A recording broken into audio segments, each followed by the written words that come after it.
आज हम अंतर्राष्ट्रीय महत्व की दो खबरों के बारे में बात करेंगे। पहली खबर का संबंध भारत से है और दूसरी का बांग्लादेश से।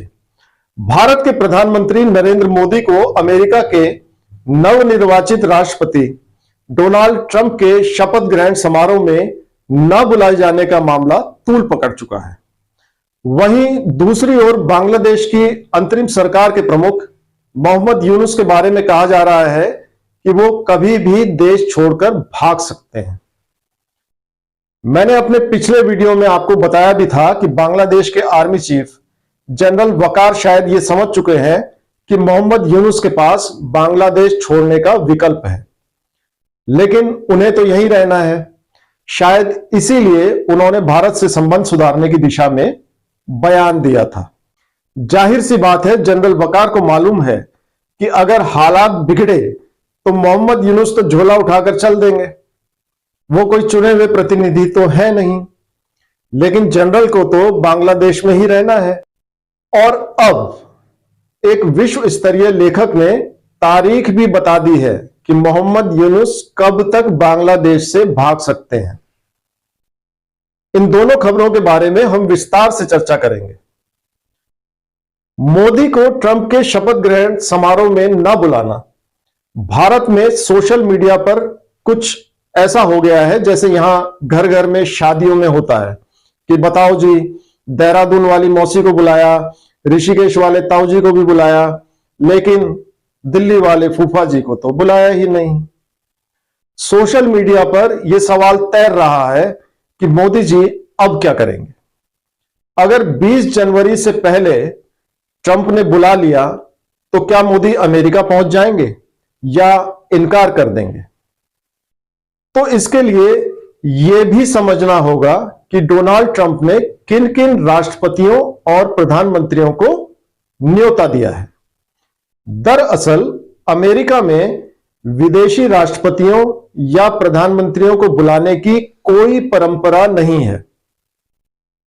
पिछले 150 सालों में ऐसा पहली बार है जब डोनाल्ड ट्रंप ने दुनिया भर से बड़े नेताओं को अपने शपथ ग्रहण समारोह में आमंत्रित किया है। उन्होंने इटली की प्रधानमंत्री जॉर्जिया मेलोनी को बुलाया है, अर्जेंटीना के राष्ट्रपति हावियर मिली और ऑस्ट्रेलिया के प्रधानमंत्री विक्टर ओरबान को न्योता भेजा है, और ये तीनों ही शपथ ग्रहण में शामिल होंगे। दिलचस्प बात यह है कि राष्ट्रपति चुनाव प्रचार के दौरान ट्रंप ने चीन के खिलाफ जमकर आग उगली। वो अब भी चीन पर टैरिफ लगाने की धमकी देते हैं, लेकिन चीन के राष्ट्रपति शी जिनपिंग को भी उन्होंने न्योता भेज दिया। यह बात अलग है कि जिनपिंग इससे इनकार कर चुके हैं। दोस्तों, सुन त्सु नामक 5वीं सदी के एक महान चीनी जनरल हुए हैं। उनकी एक किताब है द आर्ट ऑफ वॉर। यह दुनिया भर में मशहूर है। इसमें एक कहावत है, keep your friends close but your enemies closer. अपने दोस्तों को करीब रखो लेकिन दुश्मनों को और भी करीब रखो। ऐसा लगता है कि डोनाल्ड ट्रंप ने 20 जनवरी को होने वाले अपने शपथ ग्रहण समारोह में इस बात को ध्यान में रखकर शी जिनपिंग को आमंत्रित किया। लेकिन एक चीनी होने के नाते जिनपिंग भी इस मुहावरे से परिचित होंगे, तो उन्होंने डोनाल्ड ट्रंप के निमंत्रण को पढ़ा और विनम्रता पूर्वक इनकार कर दिया। इस तरह से जिनपिंग ने अमेरिका को यह मैसेज दे दिया कि जब आपसी मसलों पर बातचीत का माहौल बनेगा तभी वो ट्रंप से मिलने में दिलचस्पी दिखाएंगे। इस तरह से चीन ने अपनी मंशा जाहिर कर दी। लेकिन मोदी को निमंत्रण नहीं मिलने पर सोशल मीडिया पर अपने यहां खूब मेम्स बने। कहा गया कि पिछले दिनों विदेश मंत्री एस जयशंकर मोदी के लिए न्योते का जुगाड़ करने अमेरिका पहुंच गए थे, लेकिन उन्हें खाली हाथ लौटना पड़ा। देखिए, कूटनीति की अपनी दुनिया है। सरकारें कूटनीतिक फैसले सोशल मीडिया देखकर तो नहीं लेती। आपको यह समझना होगा कि डोनाल्ड ट्रंप असल में एक ऐसे बिजनेसमैन हैं जो अब अमेरिका के कर्णधार बन गए हैं। भारत के बजाय चीन अमेरिका के लिए बहुत बड़ी समस्या है। ट्रंप के ऊपर दबाव है कि वो चीन के साथ ट्रेड वॉर के मसले पर कुछ ठोस करके दिखाएं। हो सकता है उनके रणनीतिकारों ने सलाह दी हो कि चीनी राष्ट्रपति को निमंत्रण देना ठीक रहेगा, जिससे अमेरिकी जनता में यह मैसेज जाए कि दोनों देश अपनी समस्याओं का हल निकालने के प्रति गंभीर हैं। शायद इसीलिए भारत और चीन की तनातनी को देखते हुए मोदी को नहीं बुलाने का फैसला किया गया।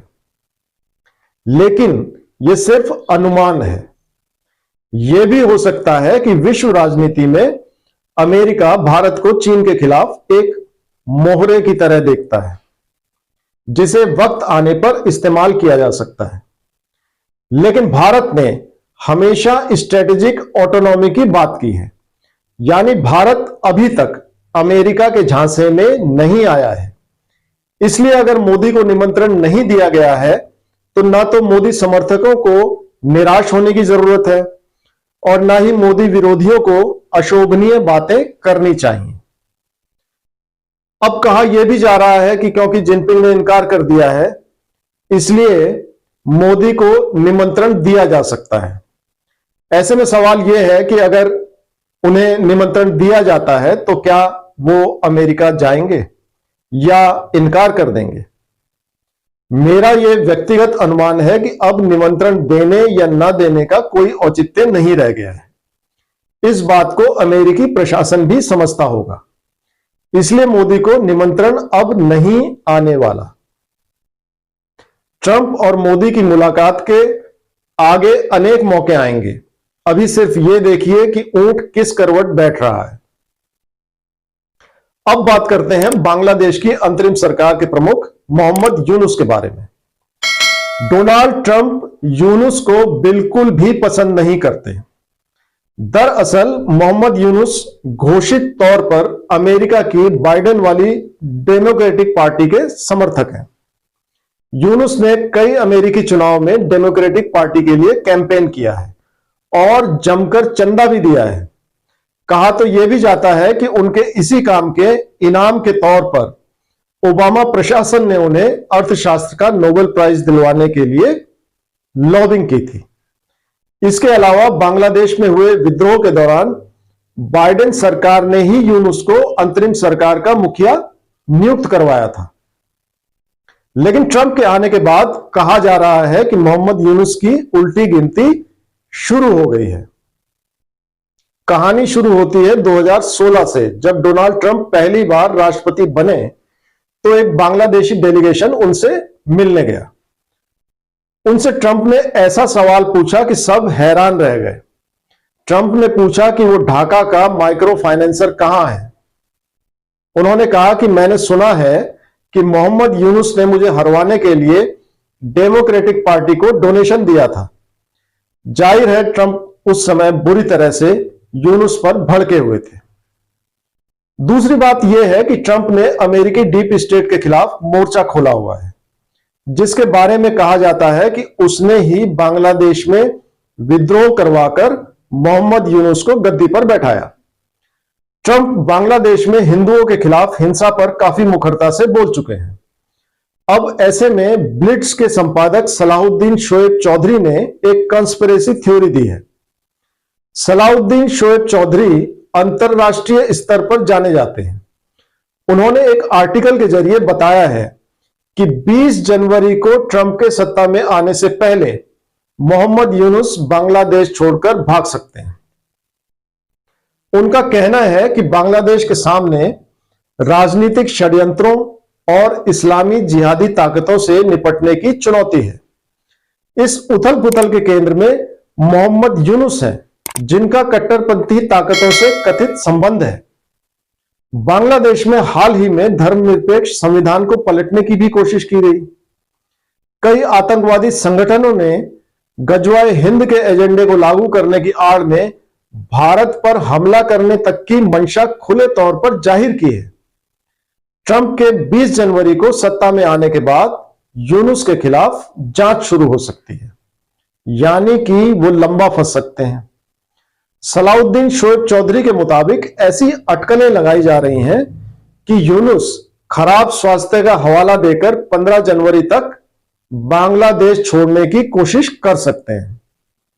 लेकिन इस तरह की चालबाजी के बावजूद ट्रंप सरकार उन्हें छोड़ने वाली नहीं है। सलाउद्दीन ने अपने विश्वसनीय सूत्रों का हवाला देते हुए लिखा है कि डोनाल्ड ट्रंप, कमला हैरिस, बराक ओबामा, क्लिंटन और जॉर्ज सोरोस जैसे लोगों की साजिशों को बर्दाश्त नहीं करेंगे, जिन्होंने बांग्लादेश को अस्थिर किया है। इससे बांग्लादेश में इस्लामी जिहादी ताकतों को बढ़ावा मिला, जबकि हिंदुओं, ईसाइयों और बौद्धों समेत धार्मिक अल्पसंख्यकों को गंभीर नुकसान उठाना पड़ा। यानी 20 जनवरी के बाद यूनुस के खिलाफ बांग्लादेश में कोई बड़ी कार्रवाई हो सकती है और उससे पहले ही मोहम्मद यूनुस भागने की कोशिश कर सकते हैं। अब 20 जनवरी में कुछ ही दिन बचे हैं, जल्द ही सबके सामने आ जाएगा। जय हिंद, जय भारत।